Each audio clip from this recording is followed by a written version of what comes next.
नमस्कार दोस्तों।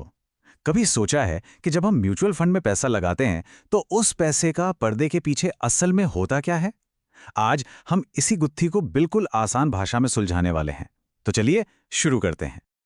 अक्सर ऐसा होता है कि हम पैसा तो लगा देते हैं, पर ये नहीं जानते कि वो काम कैसे कर रहा है। ये एक बहुत जरूरी सवाल है जिसे ज्यादातर लोग नजरअंदाज कर देते हैं। आज इसी का जवाब ढूंढेंगे। देखिए, अगर हम ये नहीं समझते कि हमारा पैसा काम कैसे कर रहा है, तो वो निवेश नहीं, वो तो बस जुआ है। इसे ही ब्लाइंड इन्वेस्टिंग कहते हैं, और ये वो गलती है जिसका खामियाजा कोई नहीं भुगतना चाहेगा। तो सवाल ये है कि इस ब्लाइंड इन्वेस्टिंग से बचा कैसे जाए। अच्छी खबर यह है कि म्यूचुअल फंड को समझना हमारी सोच से कहीं ज्यादा आसान है। सब कुछ सिर्फ 3 सिंपल स्टेप्स में सिमट जाता है। आइए एक एक करके इन्हें देखते हैं। देखिए, ये कैसे काम करता है। पहला, आपने पैसा फंड में डाला। दूसरा, उस पैसे के बदले में आपको मिली यूनिट्स। और तीसरा, इन यूनिट्स की कीमत, जिसे हम नेट एसेट वैल्यू या एनएवी कहते हैं, वो बाजार के साथ बदलती रहती है। बस इतना ही सिंपल है। तो सीधी सी बात यह है, अगर यूनिट्स की वैल्यू बढ़ती है तो मुनाफा होता है, अगर वो गिरती है तो नुकसान होता है। पूरा का पूरा रिटर्न बस इसी एक चीज पर टिका हुआ है। ठीक है, तो अब जब हमें पूरा ढांचा पता चल गया है, तो चलिए इसकी बुनियाद को समझते हैं। और वो बुनियाद टिकी है 2 सबसे जरूरी शब्दों पर, एनएवी और यूनिट्स। ये हमारे निवेश के बिल्डिंग ब्लॉक्स हैं। तो ये एनएवी आखिर है क्या? इसका पूरा नाम है नेट एसेट वैल्यू। आसान भाषा में कहें तो ये म्यूचुअल फंड की एक यूनिट का दाम है, बिल्कुल वैसे ही जैसे किसी कंपनी के एक शेयर का दाम होता है। और इसका हिसाब किताब तो और भी आसान है। मान लीजिए किसी ने 1000 रुपए लगाए और उस दिन फंड का एनएवी था 10 रुपए। तो बस अपने निवेश को एनएवी से डिवाइड कर दीजिए और ये मिल गई 100 यूनिट्स। सिंपल। तो जब बाजार में हलचल होती है तो क्या होता है? अगर एनएवी बढ़कर 12 रुपए हो जाता है तो वही 100 यूनिट्स अब 1200 रुपए की हो जाती हैं। लेकिन अगर वो गिरकर 8 रुपए पर आ जाता है तो निवेश की वैल्यू 800 रुपए रह जाती है।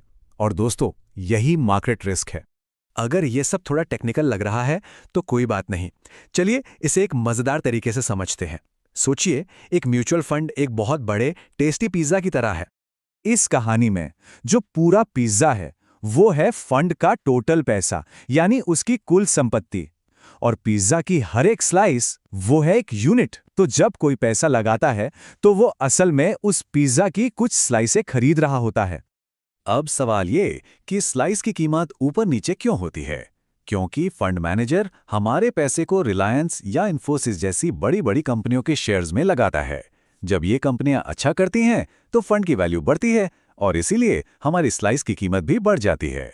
चलिए अब एक बहुत बड़ी गलतफहमी की बात करते हैं, एक ऐसा जाल जिसमें नए निवेशक अक्सर फंस जाते हैं, और वो है कम एनएवी का मिथक।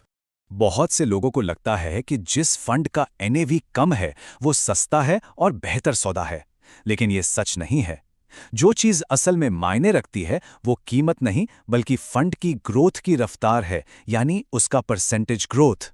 इसको ऐसे समझिए, हो सकता है कि 500 रुपए के एनएवी वाला एक फंड 10 रुपए के एनएवी वाले फंड से कहीं बेहतर रिटर्न दे। इसलिए कीमत के बजाय हमेशा ग्रोथ के पोटेंशियल पर ध्यान देना चाहिए। तो कौन सी गलतियों से बचना है? पहली, सिर्फ कम एनएवी के पीछे नहीं भागना। दूसरी, बाजार के रोज रोज के उतार चढ़ाव से नहीं घबराना। और तीसरी, ये याद रखना कि हम यूनिट्स में निवेश कर रहे हैं, सिर्फ कीमत में नहीं। इस सारी जानकारी के साथ अब कोई आंखें बंद करके निवेश नहीं करेगा। अब मानसिकता बदलेगी, एक अनजान से जानकार इन्वेस्टर बनने की तरफ।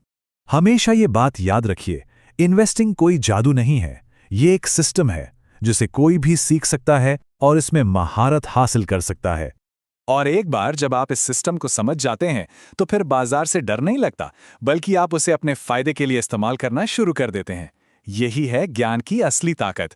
तो अब जब नैव और यूनिट्स का पूरा खेल समझ आ गया है तो सवाल उठता है, अब आगे क्या? हमारे अगले विश्लेषण में हम अलग अलग तरह के म्यूचुअल फंड्स की दुनिया में उतरेंगे, इक्विटी, डेट, हाइब्रिड, और ये पता लगाने में मदद करेंगे कि किसके लिए कौन सा सही है। तो बने रहिएगा। अगर वीडियो पसंद आ रही है ना तो 1 सेकंड लगेगा और भी लाइक कर दो और शेयर भी कर देना अपने दोस्त के साथ और सब्सक्राइब जरूर करना।